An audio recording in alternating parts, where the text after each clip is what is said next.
to The Kitchen Table, a show dedicated to helping you escape diet culture, gain trust with food, honor your body, and live a brighter life.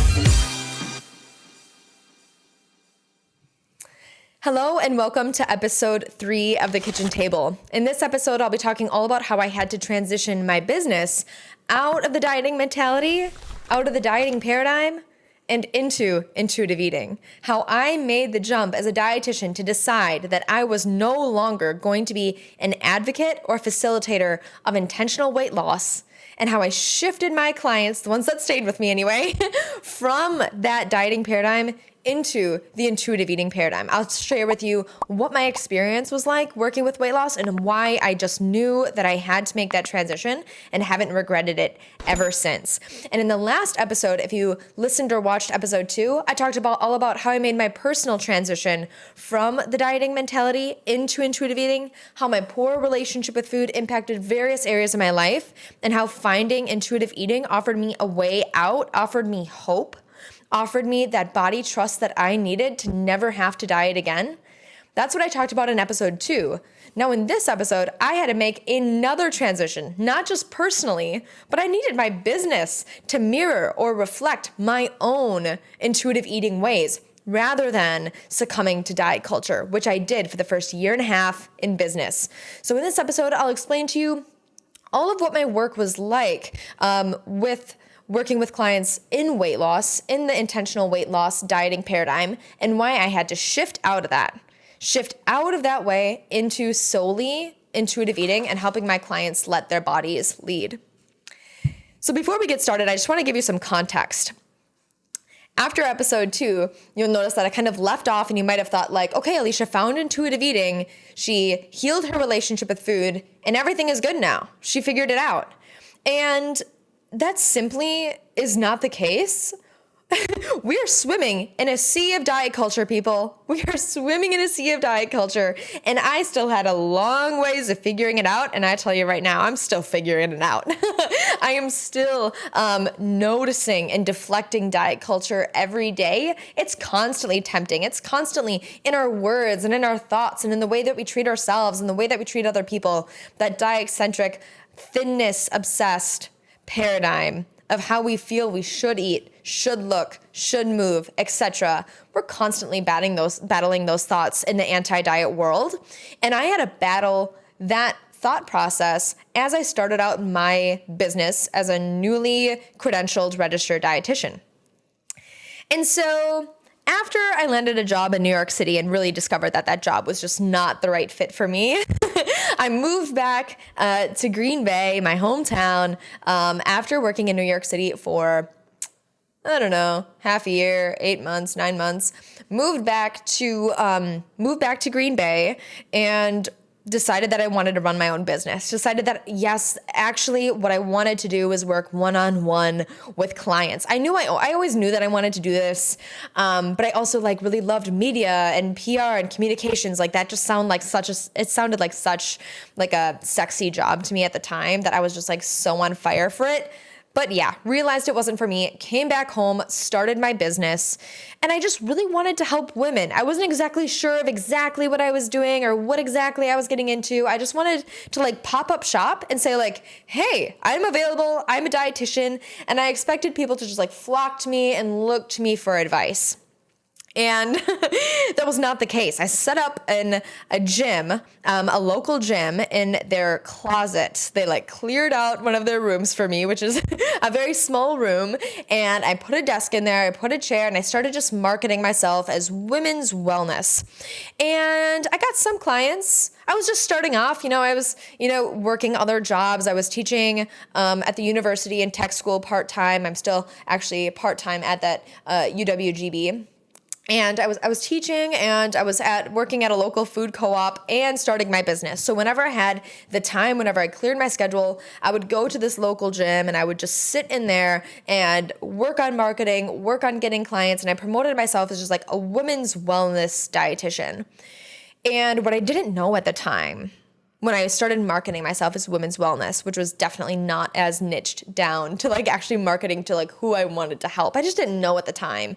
But as I was marketing my business, and as I started to like see clients, I discovered that women's wellness truly just turned into weight loss. I found client after client that I would see, the underlying factor, the underlying reason that people wanted to see me was because they were unhappy with their weight. They were struggling to lose weight. They weren't satisfied with how they looked, and how they felt was a reflection of their weight most times. So for example, how people felt about themselves was almost always a reflection about how they felt about their weight. If they felt insecure, if they felt not as confident as they want to be, if they felt like, they were looking for something more, they would attribute the reason why they could not have that as due to like their larger body size and due to their inability to lose weight. Therefore, most clients that came to work with me were looking for weight loss in order to solve those problems, to look for more confidence, to be maybe less vulnerable, to be more bold, and these clients would see me, and weight loss again was like the reoccurring theme. What most women wanted to see from me was help losing weight. And I was new in business. I was just starting off. I was really just doing a lot of learning and observing at the time of like what my clients' needs were and how I could best meet those needs. And I wanted to meet them where they were at. Myself and my personal history, again, if you listen to episode 2, I can really empathize with women that are not feeling satisfied in their bodies, that are not feeling like confident and very comfortable in their skin, in their own skin right now. And so, of course, in my first work with my newest clients coming in for the first time in business, I could relate to them. I saw their suffering. I saw their pain. I saw their vulnerabilities.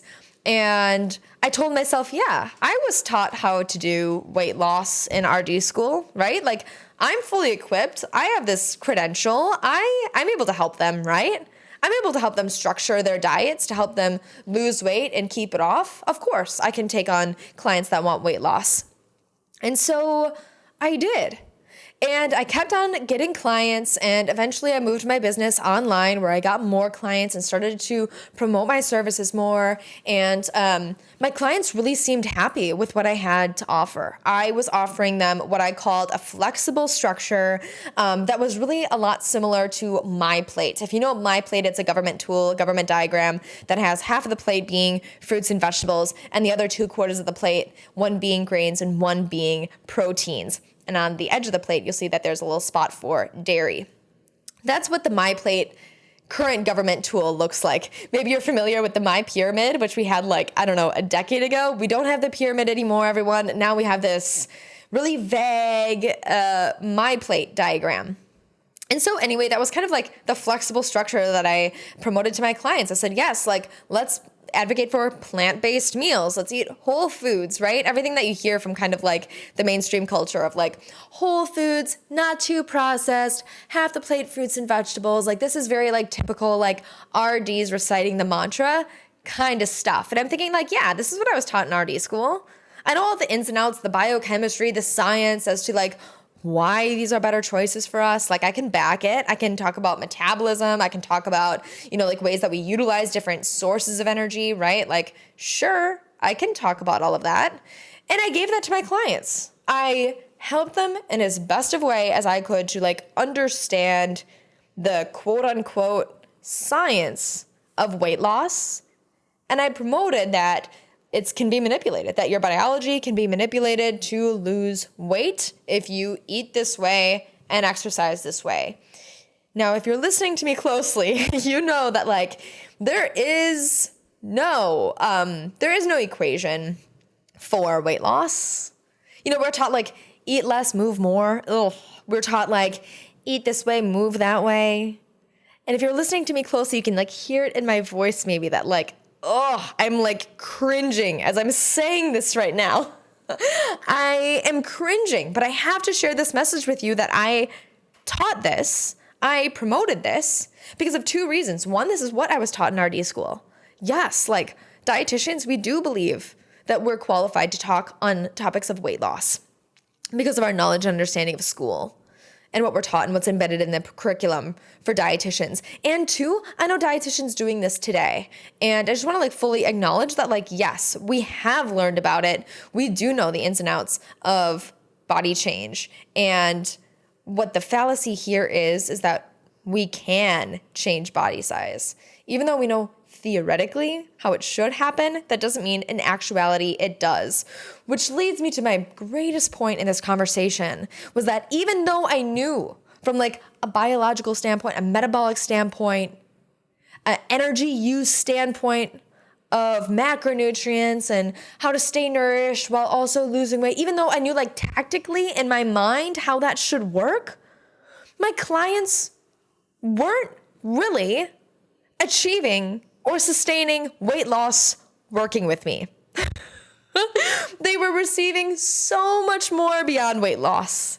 They were receiving really like how to nourish themselves appropriately, how to really lean into their hunger and understand like they didn't need to like restrict themselves all the time. Yes, I had like this kind of like restrictive diaphragm that said eat this way, but gosh, no, they learned how to like see like if they're hungry, they can allow themselves to eat. Yes, and really that all foods can fit as long as they somehow fit into this MyPlate diagram most of the time. And so over and over, like I saw clients come back to me and they would say, Alicia, you would really not like how I ate today. Or they would say like, oh, I don't even want to tell you all of what I ate because like you wouldn't approve of it.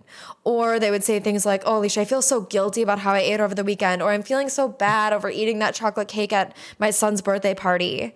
And they would say things like that and they would like preface a session. And I noticed that they would enter in sessions with me kind of like tense or ashamed or embarrassed. And I was thinking, gosh, you know, I don't know if this is helping. I don't know if I'm facilitating the way that they are feeling, coming in with so much resentment towards themselves by how they ate as they're coming to meet with me. That didn't rub me the right way. And I started understanding this after working with clients and some time after knowing their pursuit of weight loss and still feeling like they were messing up. My clients were still feeling like they were eating wrong. And that made me always second guess my efforts and made me always think like, am I not conveying this in the right way? Am I not providing them the right tools, the right information? Of course, like anybody else, like if you're feeling like something is not congruent or like you can't improve, like you're going to, right? Like there's got to be another way that we can solve this or work better towards this, that we don't have any of these like icky residual feelings. I would tell my clients, gosh, give yourself more compassion for that. Of course you ate the cake, right? Of course you ate this way this weekend. Let's just tighten up our eating during the work days. Diet culture. Let's just see if we can eat more plant-based meals this week instead of the weekends. Diet culture. So here in this conversation, I am calling myself out on what I've told my clients due to what I've learned in RD school.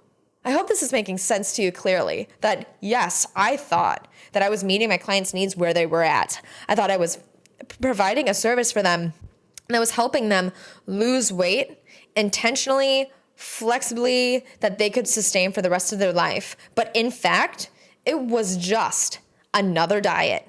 And because it was another diet that I was promoting my first year and a half of business, my clients then, of course, felt feelings of doing it wrong, felt feelings of failure, guilt, shame, frustration working with me.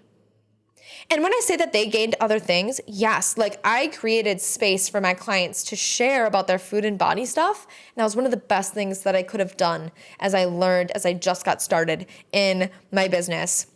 I just took the time for each one of those women to come to me and to share with me what they were eating, to create awareness, to create consciousness about what they were eating. I delivered that to them, and that gave them what they needed to have that awareness about food, that gave them some confidence with food. Instead of having unconscious food experiences, working with me, I knew my clients were having more conscious food experiences because we would talk about it with each other. That provided a good service.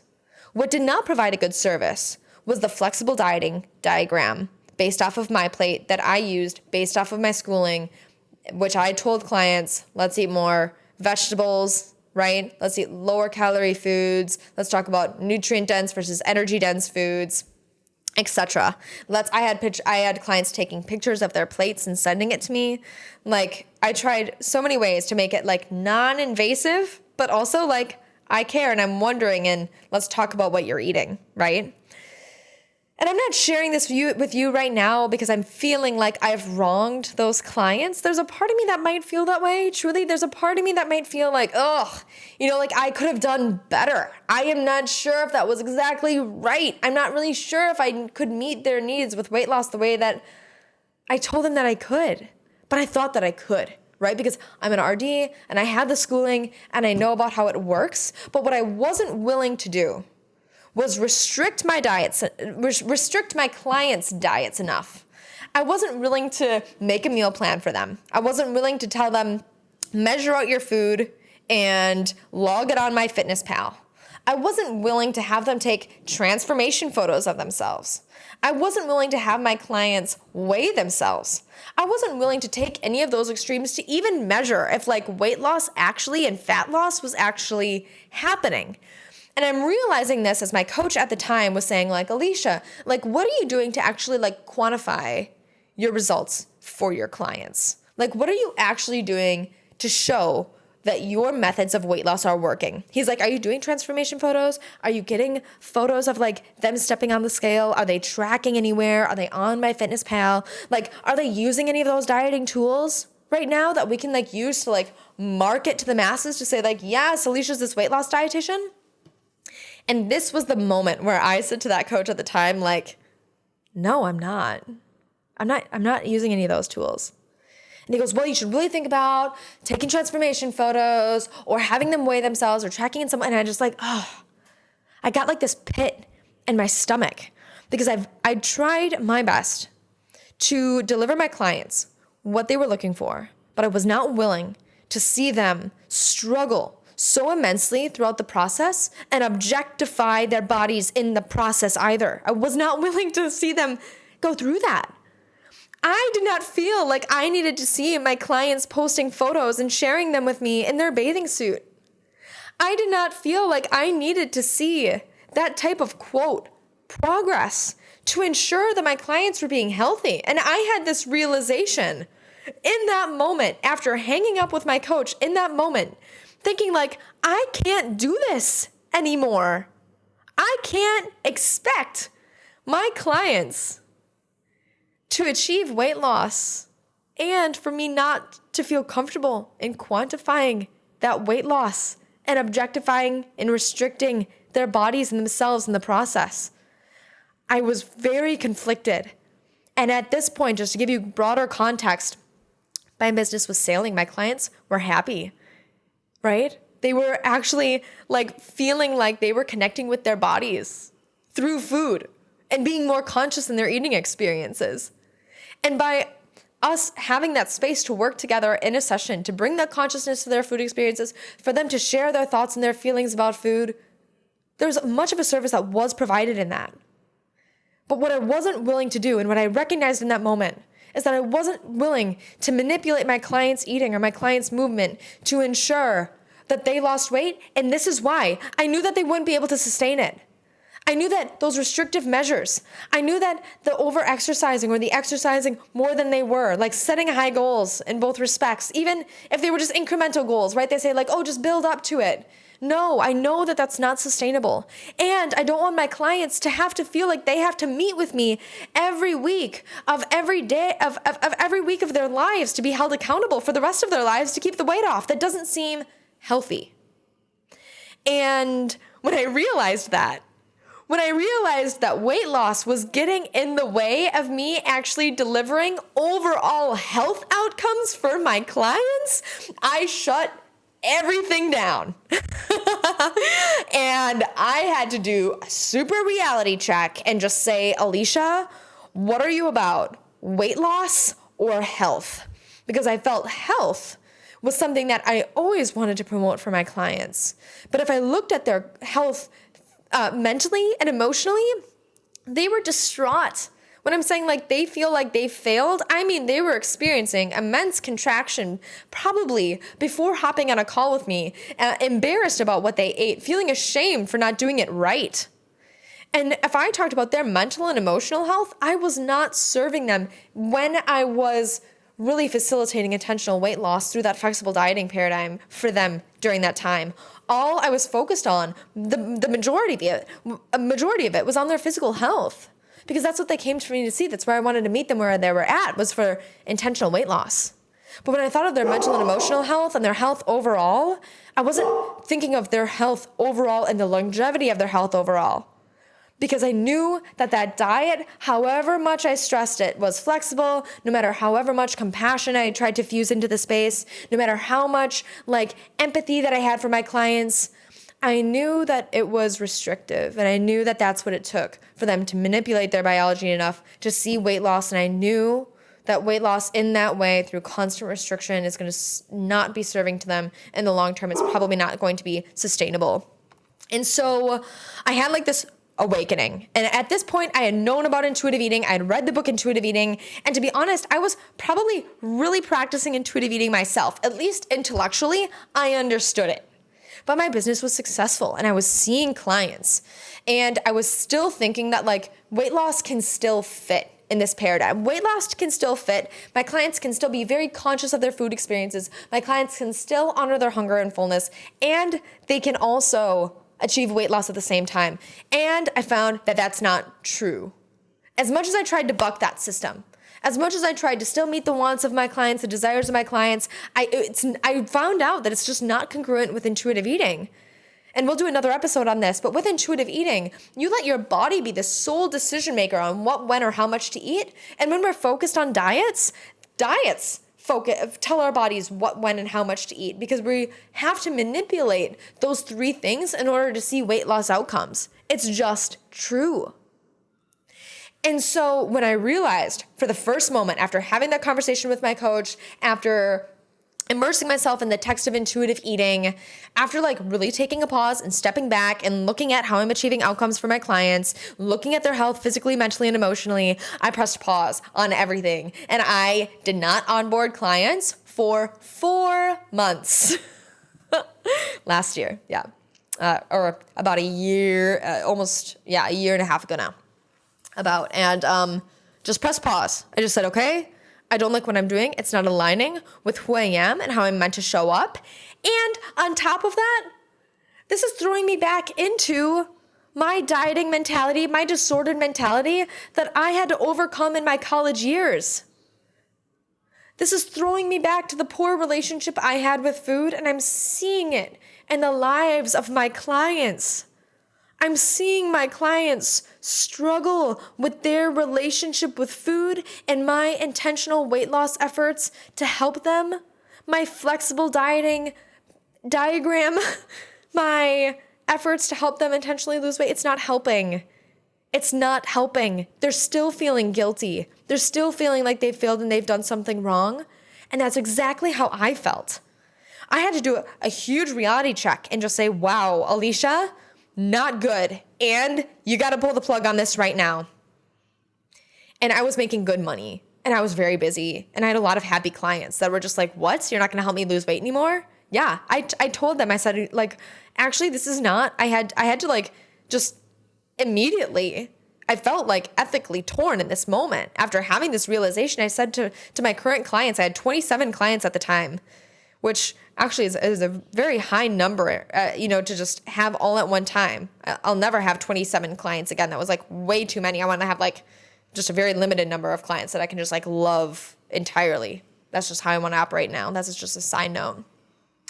But of those 27 clients, the next day, wave by wave, I told each one of these clients that I didn't feel like I could serve on the promise of weight loss anymore.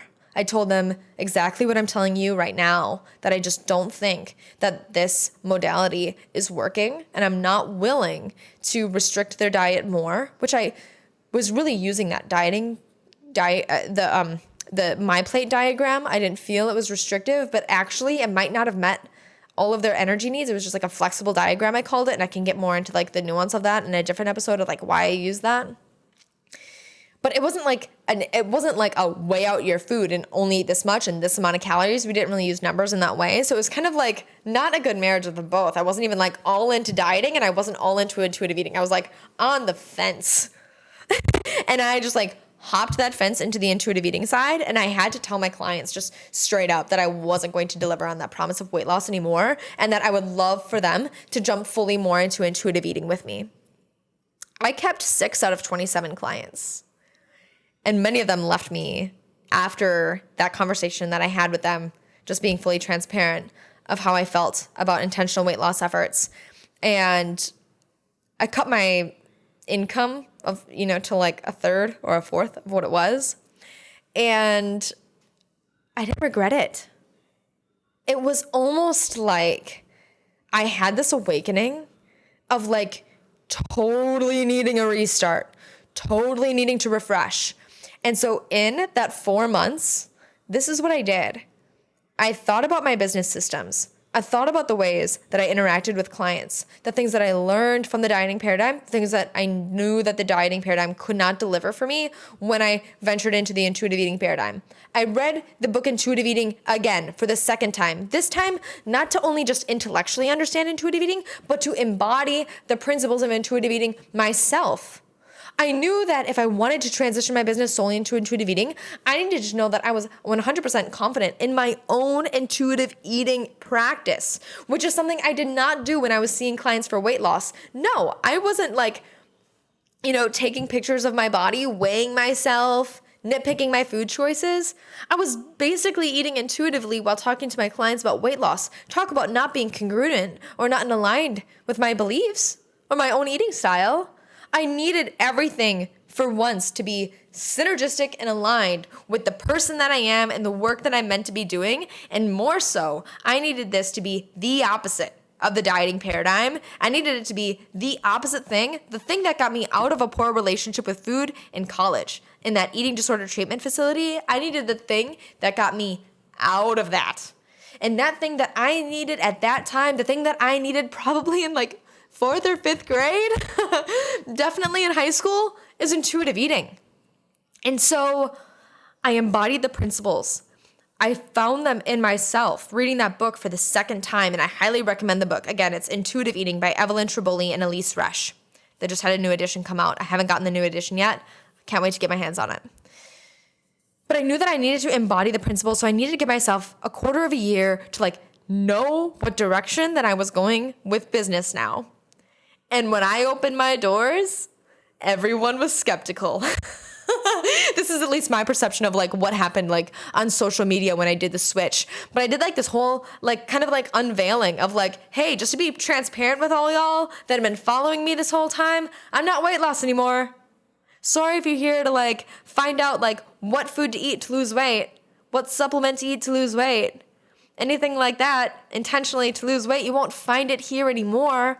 So if that's you, unfollow. I said this to my followers on social media at the time, and here's why, and here's what I'm doing now. And I gave them the story of what I'm telling you right now, of how it wasn't delivering what I wanted to deliver for my clients. I wasn't helping them heal their relationship with food or their bodies. I was actually teaching them, or facilitating them rather, ways that they could manipulate their bodies to achieve a smaller size, which is the heartbeat of diet culture, which is at the root of diet culture. And although I healed my relationship with food back into eating disorder treatment facility in college, I found myself again, my heart is sinking telling you this, but it's true.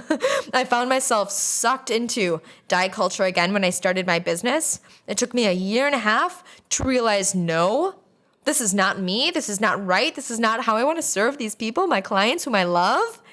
And we need to flip this whole thing upside down. And I need to teach my clients how to honor their bodies, honor their hunger. I have no authority to tell anybody what, when, or how much to eat. I realize that. I let go of my ego that is the RD. I let go of that ego. Some of what I had, if you watched episode 2, I talked about that RD ego that totally existed. I let that go. I had to let it go. I had to let it drop.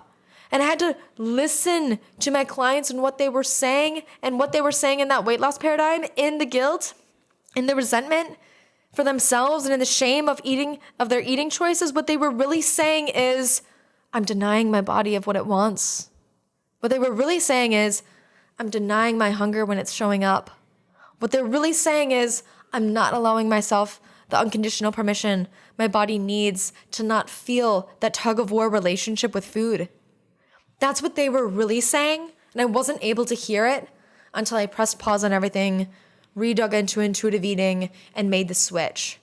And now I have to tell you, this is my most purposeful work. This is how I see my clients live their best, brightest, boldest lives, is seeing their little embers, their little flames grow into big, bold, beautiful flames, living a brighter life through intuitive eating. Because now my clients come to me, they're excited to talk about their food experiences. No, sometimes it's hard. Sometimes it's hard to like unlearn all the dieting rules. Sometimes it's hard to unlearn all of what we've been taught in diet culture for what, when, and how much to eat. That work is hard. But unraveling that is the work of intuitive eating. And as I see my clients have more positive experiences with food, as those positive experiences culminate and they learn to trust their bodies more and they learn to like lean into their hunger, experience what fullness is like, allow themselves flippin' pleasure with food, this is my work. This is what I thought I could achieve in the dieting paradigm, but it was impossible because weight loss reigns supreme. And in terms of health outcomes, in the dieting paradigm that strive for being a smaller body size racks that mental and emotional health component. In intuitive eating, I'm seeing my clients have more blissful relationships with food. I'm seeing them learn to respect their bodies more. And honestly, their mental and emotional health, I can tell you by my own experience meeting with clients, is so much better. This is why my work now is so much more fulfilling. And the last part is that I know that this is now more sustainable. This is going to lead to more sustainable health outcomes. Even just in the realm of stress, having food stress us out, that raises our cortisol levels. That has negative implications for our health. My clients are less stressed. My clients have more blissful relationships again with food in their bodies. Of course, they still encounter diet culture. Of course, they still desire thinness sometimes. Of course, they still struggle, right? With kind of like deciding like, okay, what is the thing I should eat and what does my body really want right now? That is always a struggle. And that's what I call doing the work of intuitive eating, to build that trust, that resilience that we need to fully let our bodies lead, to embody the principles in intuitive eating and to incorporate embodiment strategies so that we can like really feel our feelings, feel into our emotions and our sensations of what our body is telling us. That's what building body trust looks like. That's way more sustainable than eat this, not that. Than that flexible eating diagram that I was using. It's way more sustainable than any kind of structured eating modality out there that will always require constant, quote, accountability. It will always require discipline. It will always require having more motivation, right? It will never meet your needs the way that you can meet your needs yourself through intuitive eating and embodiment practices. And that's why I'm sharing that message with you today, is because if you feel yourself like you are in the intentional weight loss paradigm, if you're feeling stuck there, if you're feeling like you're constantly unmotivated, feeling constantly like you're not living up to the dieting standards, there is a way out of that. There is a way out of that where you can solely lean into your body and honor your body through the process of intuitive eating, and that is here waiting for you. And actually, the most beautiful part of all of it, last thing I'll share with you here, the most beautiful part of all of that is that you are already an intuitive eater. You were born an intuitive eater. You never needed anyone to tell you what, when, or how much to eat. You never needed anybody to tell you what portion size was. You never needed the My Plate diagram. You never needed the My Pyramid. You never needed a dietitian or a nutritionist to make any structured type of eating plan for you to achieve a smaller size. That's all rooted in diet culture. That all took you further away from reconnecting with your own inner intuitive eater. And trust me, when you do reconnect, if you do decide to do the work in intuitive eating and you do decide to reconnect with your own inner intuitive eater, your weight will stabilize. Your physical health will improve. Your blood pressure might even improve, right? If you have even, underlying conditions like diabetes, hypertension, even during that, even though you might think, gosh, I need a diet to control that, that might be true, but there's still intuitive eating practices that can be embedded within that as well. And when you let your body lead through those intuitive eating practices and you reconnect with your intuitive eater, you realize that you'll never need to hop on another diet again. That is why I knew in that moment that I made that business shift from the weight loss paradigm, intentional weight loss paradigm, to the intuitive eating paradigm. I knew when I made that shift. I knew when I lost all those clients. I knew when I cut my revenue in a quarter. I knew right then that it was the best decision I could make, and I haven't regretted it ever since. I know that this is my most purposeful work. I know that being with you here today on the show and sharing this message is sending a message to you to lean into your body and to let your body lead and to reject dieting. And I hope that this served you. And if it did, let me know. Send me a DM at aliciabrown.rdn on Instagram. And if this was a really impactful episode for you and you want to share it with somebody else who you love, feel free to just screenshot this episode and send it as a text message, or send it on social media on your stories. You can tag me. I'd love to reshare it as well. And of course, if you have any questions, if this resonated with you and you want to share that with me, I'd love to see you in the DMs. And I hope you enjoyed this episode. And if you haven't listened to episode 2 about my own personal shift, it's just as transformative as this one. So make sure to go and check that out. And until next time, I wish for you to have great food experiences today. And I will be seeing you on the next episode.